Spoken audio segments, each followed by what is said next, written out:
Hey horror fans, welcome back to Room 237, coming at you with another Christmas review. And real quick, I was not sure if I was even going to do this. I planned on it from the beginning, but with FTC and COPPA and all that stuff going on, if I mark this not for kids like I planned to, they're going to see it and they're going to be like, oh, that's going to be for kids. And they're going to change it and whatever. But I figured just do it anyway, because why not? And also, this is my favorite Christmas movie. Silent Night, Deadly Night is my favorite Christmas horror film. This is my my favorite Christmas movie of all time. And one of my favorite movies of all time. I loved it as a kid. I love everything about this. The filmmaker is associated with. It's my favorite film of him. I love everything about this movie, and it means the world to me, and it always has. And that is, of course, Tim Burton's The Nightmare Before Christmas. It's a Halloween film and a Christmas film, but of course I chose to save it for Christmas reviews. This came out in 1993. It was the first full-length stop-motion animation film. I'm a huge sucker for stop-motion. You know, whether it be something like in Basket Case or Evil Dead or even older like Ray Harryhausen films, or it's your typical Tim Burton movie. This, Corpse Bride, Frankenweenie is another one I absolutely love. Even Coraline, which for some reason is directed by the same director as this, but it gets mixed up with Tim Burton. This movie, I love everything about it. And I don't love it in like a hot topic teenager sense. I had this on VHS back in 93 when I was a kid. I don't know what happened to it. It got lost years and years ago. I got this for Christmas probably when I was like a senior in high school. And the whole world that this movie had created, the songs especially, the characters, the whole idea of just, well, what I take from it isn't really what other people do. I always have sort of a pessimistic look at Tim Burton movies. The story of, Jack Skellington, the Pumpkin King, being tired of Halloween and wanting to do something different. And he discovers Christmas Town, becomes obsessed with it, and he wants to take over Christmas and bring Christmas to the world. But he does it the only way he knows how, which is a horrific way, and it doesn't go well. And he learns who he is and to appreciate himself. When I watch it, I think of it as, well, you try to do something for yourself, do something for other people, it's going to blow up in your face, so stick with what you know. That's how I look at it. But, like I said, I love stop animation. I don't know what it is, but I'm a huge sucker for it. And, like, what more could I say about this movie that hasn't already been said before? Everyone in my age group, and all ages, love this movie, but I mean, everyone knows this movie. Even people that don't necessarily love it that much, or is that too familiar with it, they know Jack Skellington. They know the story. And my girlfriend also loves this movie, and she fuels my obsession with the film. And I mean, that's why I also have the soundtrack, the original soundtrack. This is the 2-disc with some of the covers and some demos. I don't have a lot of musical soundtracks, pretty much just this and the South Park movie. But She got me this a couple years ago for Christmas, and I had it in my car for the longest time. Even in the summer, I'll pop this in. I'll sing along to it. I love the music, just the imagery of it. I also have Nightmare Revisited, the one with all the covers. Granted, I don't love all of them, because, you know, my favorite song, Jack's Lament, is done by All American Rejects. Poor Jack's done by Plain White T's, so that's not fun. But Kidnap the Sandy Claus, done by Korn, is incredible. This Is Halloween by Marilyn Manson is great.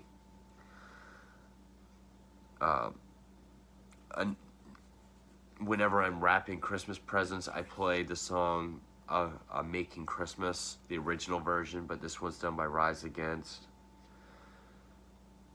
And you get some really, you know,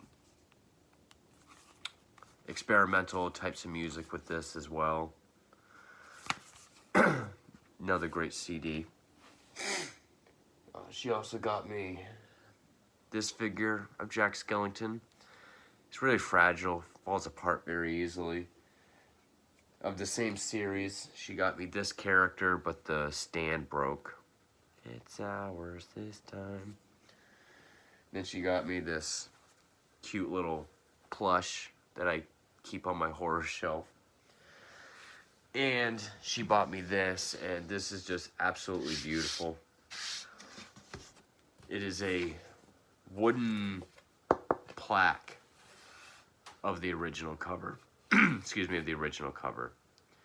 I've already gone over this on my Tim Burton collection video, but this movie deserves its own. I love this whole cover. And I'm even wearing my Jack Skellington pajama pants that glow in the dark.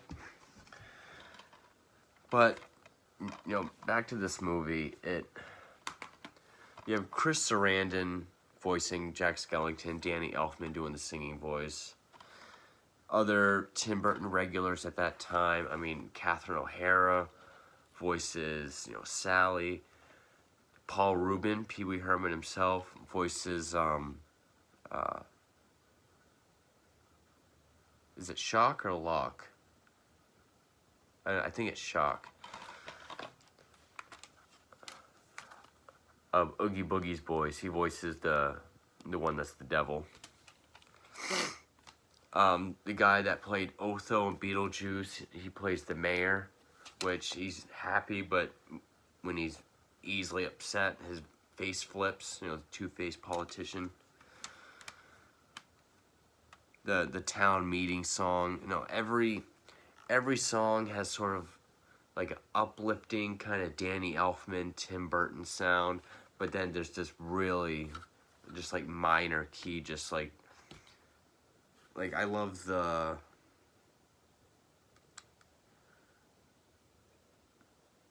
which one is it?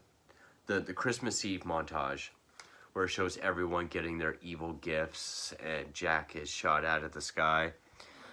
You get that reprise of, you know, Jack's Lament and Sally's song. Is like the melody is kind of like a recurring motif. So, you know, you get this part that is so beautiful sounding. Na na na da bom bom bom bom. Jack's Lament. There is a deathcore version of Jack's Lament by the band Dissimulator, which is Jared Dines' band. Great cover of that song. But, yeah, it's kind of hard to talk about a movie that everyone knows about, because what more can you say? The song What's This? Kidnap the Sandy Claus is a very creepy song, but they're all so catchy. It's the perfect blend of Christmas, fantasy, and horror. Oh, also, the guy that voices Professor Finkelstein, he's played by the old cigar-smoking grandfather or uncle from Christmas Vacation. Just, and this was produced by Tim Burton and Denise Denovi, based on a story and characters by Tim Burton, but it was directed by Henry Selick. And I think it's kind of funny how it's pretty much Tim Burton's concept, but it was directed by someone else. And Tim Burton's biggest film, like if you could just take Tim Burton's whole career and just, like if you were to show anybody one Tim Burton movie, I would say it'd have to be this. And it's not even one that he directed. I think that's also why Coraline, because it says from the director of Nightmare Before Christmas, but so people assume it's Tim Burton. When I was a kid, I was always creeped out by Oogie Boogie, who's pretty much a burlap sack full of insects. So like when he's getting all unraveled and the insects fall apart. I always love the part when you see all the kids getting their screwed up, horrific Christmas presents. Like when that little boy, there's like, so what did Santa bring you? And he just has that dead stare and holds up like a shrunken head. A decomposed shrunken head.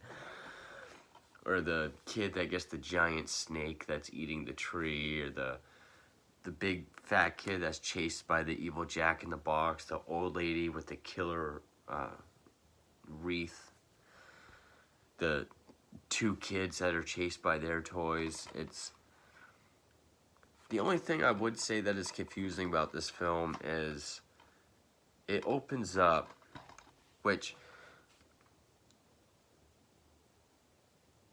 on not in the film, but on this, the opening narration is by Patrick Stewart, so of course that's awesome. You see all these trees, and each tree has a symbol on it with a golden doorknob. Like Thanksgiving's a turkey, Valentine's Day's a heart, St. Patrick's Day is a clover, Christmas is Christmas tree, and Halloween is a jack-o'-lantern. And when you open that tree, you go down inside, you're in the world that represents that holiday. But after he sings Jack's Lament, which is my favorite song, I love that song, and he just walks into the forest, he somehow crosses dimensions and he ends up in that place where the trees are. And then it's like when all the people are calling the cops for the imposter Santa. They call him Imposter Santa, so I guess everyone knows Santa's real. And it's fantasy, you know. I don't call it a plot hole. I don't call it, you know, a flaw in the writing, because the whole movie's so much fun. I don't even really see it as a problem. It's just, I guess, something peculiar that sticks out. But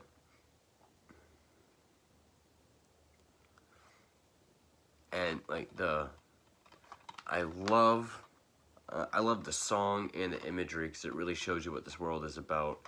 The song of This Is Halloween, because one, it's super catchy, and two, I mean, we see like the witches, we see these obviously Bela Lugosi inspired vampires, we get sort of fears everyone's afraid of. You get like a werewolf wearing a flannel, you get like really creative monsters, like the one line, I'm the monster hiding under your stairs, teeth round sharp and eyes glowing red. Oh, I am the one hiding under your bed, teeth ground sharp and eyes glowing red. That looks cool. And of course it's Tim Burton, so you get like white and black checkered floor and like weird stairs, because the stairs one is I am the one hiding under your stairs, fingers like snakes and spiders in my hair. The only monster I would say that's kind of weird is that one that has like half a head and just like a, I guess like a spinal cord going down the middle. I am a genius. And then like the old couple, like the scrawny looking guy and the massively obese woman, they're kind of like zombies. The kid, they have like an obese kid, eyes are like sewn shut. And it's a very like gray palette, almost like a Hammer horror film kind of world.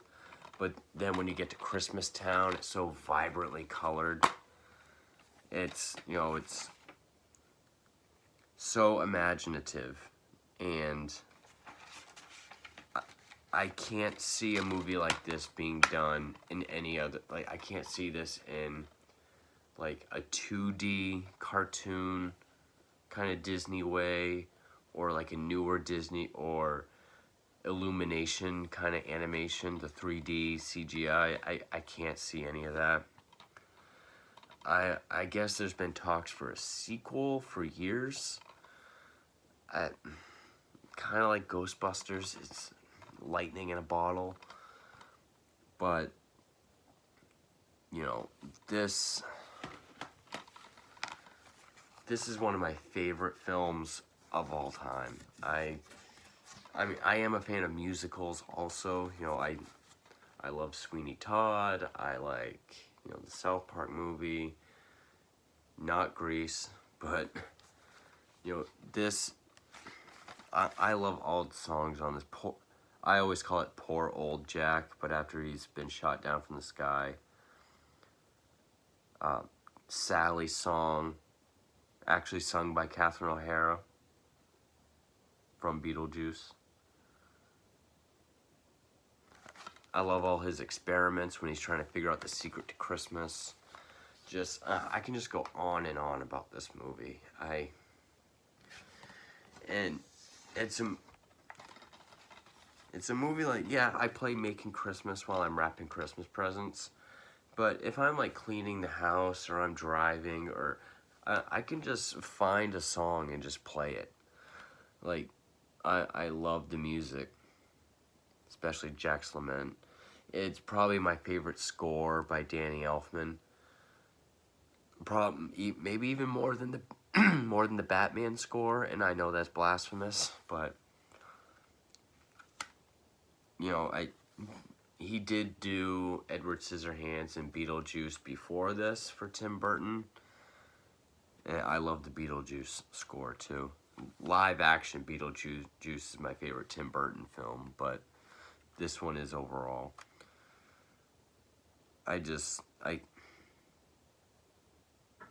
Yeah, I like the fact that, like, when you look at this, like, it looks like a clay model, but at the same time, it's like they're physical things. Like, you literally have to, like, go like this for every frame, and that's why, I mean, it's not broke, it slides right on, but that's why, I don't even remember what brand this series was, but yeah.